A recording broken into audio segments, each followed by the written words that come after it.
cabinet de formation et de conseil entrepreneurial CFCE malidenw aw minnu bɛ fɛ ka yiriwa don aw ka caja yɔrɔw la walima aw ka sɔrɔ boson yɔrɔw la n'o ye entreprise ye hali ka se aw ka jagokɛyɔrɔw ma ni ye o degun bannen pewu. Ok, alhamdulillah, an ka bi baro a bɛna tali kɛ toujours projet tiɲɛni siraw kan. Fɛn b'a to projet tɛ succès sɔrɔ ani fɛn b'a to projet bɛ bin ani fɛn b'a to projet yɛrɛ tɛ si sɔrɔ. O n'a a ɲɔgɔnnaw i n'a fɔ an ka sigida tɛmɛnenw kan an kun kumana a kan an kumana a fɔlɔ kan n'o ye an ko o kun ye mɔgɔw b'a la n b'a la ye o la o tɛ projet la taaɲɛ o la bi an bɛna kuma o ɲɔgɔnna wɛrɛ dɔ kan o fana ye kɛra sababu ye bi ka projet caman lajɔ jango an ka bi yɔrɔ in na an ka bi don in na ani an bɛ yɔrɔ mun na an ka société in kɔnɔna la. O la o de kama a ka kan ka janto o fɛn ninnu la pour que an ka se ka kisi ou bien an ka projet ka kisi ka bɔ binni suguya caman ma. O la yani an ka don o kɔnɔ ala sɔnna an bɛ an ka foli kura ka taa an lamɛn jɛkulu bɛɛ lajɛlen ma u mana kɛ yɔrɔ vraiment an b'aw fo ni aw ka courage ye an bɛ vidéo fana kɛ ka tila ka lajɛ hali bi a bɛ ɲɛ cogoya min na ni faamuya bɛ sɔrɔ o vidéo la cogoya min na. Ok, o la an ka bi baro a bɛna tali kɛ mun kan o ye i bɛ ka produit mun di i ka projet la i kan ka o dɔnbaliya o b'a to projet bɛ bin o b'a to projet tɛ taa ɲɛ o la o bɛ tali kɛ jumɛn de la i bɛ ka produit sugu mun di ani i bɛ ka baara sugu mun kɛ a ka kan i k'o dɔn parce que kuma dɔw la client dɔw bɛ na déjà u bɛ ka mun ɲini u b'a dɔn mais n'u nana sɔrɔ u bɛ ka mun ɲini o tɛ e fana dɛsɛra ka mun b'i bolo i dɛsɛra k'u la convaincre o nafa la i t'a sɔrɔ waati sugu bɛ taa k'i to ou bien i bɛ perdre i ka gagneni caman na o la o de kama a ka kan an ka janto an ka produit la an bɛ produit fɛn ta sugu la ou bien an bɛ produit fɛn dilan a ka kan an ka nafa dɔn a bɛ nafa jumɛn de lase mɔgɔ ma a ka kan k'o dɔn o la ni client nana an bɛ se ka o convaincre ni o ye o kɔnɔna la an bɛ na exemple dama di aw ma i n'a fɔ an ka baara an ka fɛn a tɛ taa exemple ko cogoya mun na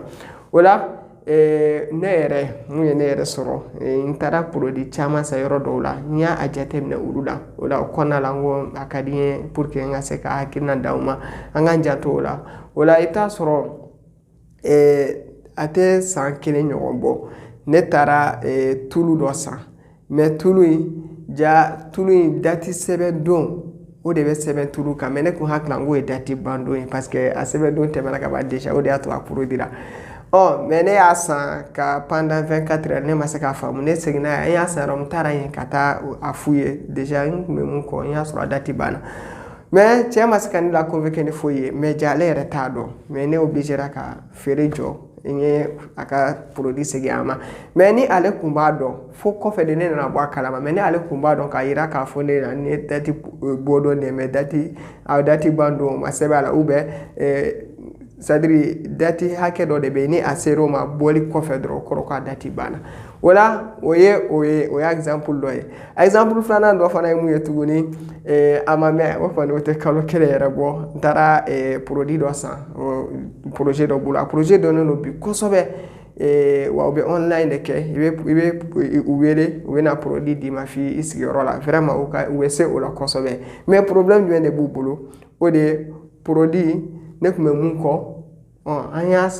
san ka na produit selen an y'a sɔrɔ an bɛ mun kɔ an y'a sɔrɔ o tɛ an y'a essayer k'an b'ale segin u ma u ma sɔn k'ale segin o ye kelen filanan défaut wɛrɛ taara ye produit la o yera ni olu yɛrɛ ka côté ye u ko k'olu fana tɛ o dilan fo an yɛrɛ de ka jɔ ni a dépense ye an ko vraiment ni o don an tɛ se ka jɔ ni a dépense ye i t'a sɔrɔ imagine en même temps ne taara ni n ka produit ye waati min k'a fɔ problème b'a la a y'a sɔrɔ mɔgɔ wɛrɛ fana taara ni a ta ye a bɛ ka damakasi kɛ o bɛ k'o tigi fana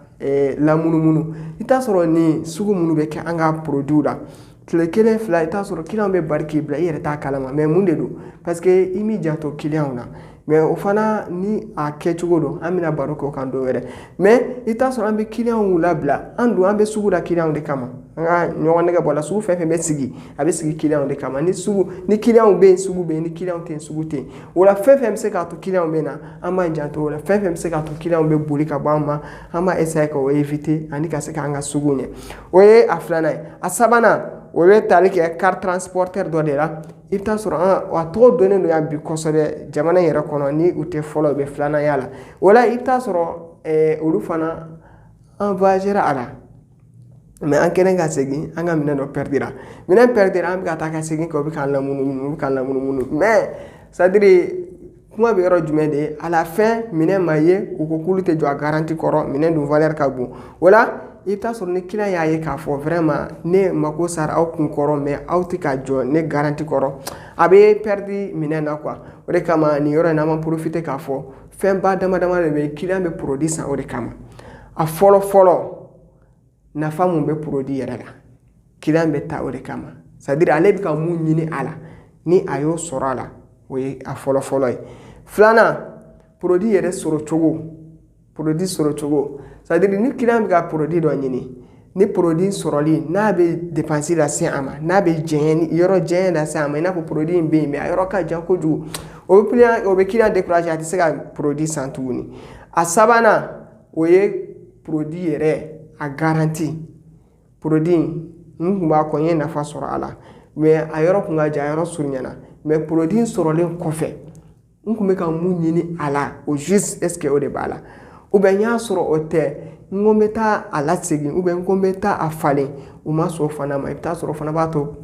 projet bɛ bin o la o yɔrɔ ninnu an kan k'an janto a la produit a labaarali cogo an ni client ni ɲɔgɔn cɛ an kan k'an janto a la wa fana client yɛrɛ minɛ cogo an bɛna baro k'o kan don wɛrɛ n'Ala sɔnna ma an kan k'an janto o fana la kosɛbɛ o bɛ kɛ sababu ye ka projet caman bin o la an kan k'an hakili to nin yɔrɔ ninnu bɛɛ lajɛlen na o la nin kun ye an ka bi baro ye mun bɛ tali kɛ produit yɛrɛ dɔnni siraw kan o la o de kama an b'a fɔ toujours an bɛ produit fɛn fɛn dilan ou bien produit fɛn fɛn bɛ yen n'an b'a feere a ka kan an ka nafaw dɔn ani a bɛ baara kɛ yɔrɔ min na a tɛ baara kɛ yɔrɔ min na a ka kan an k'o bɛɛ lajɛlen dɔn an ka fɛn projet kɔnɔna la ok nin kun ye an ka bi sigida ye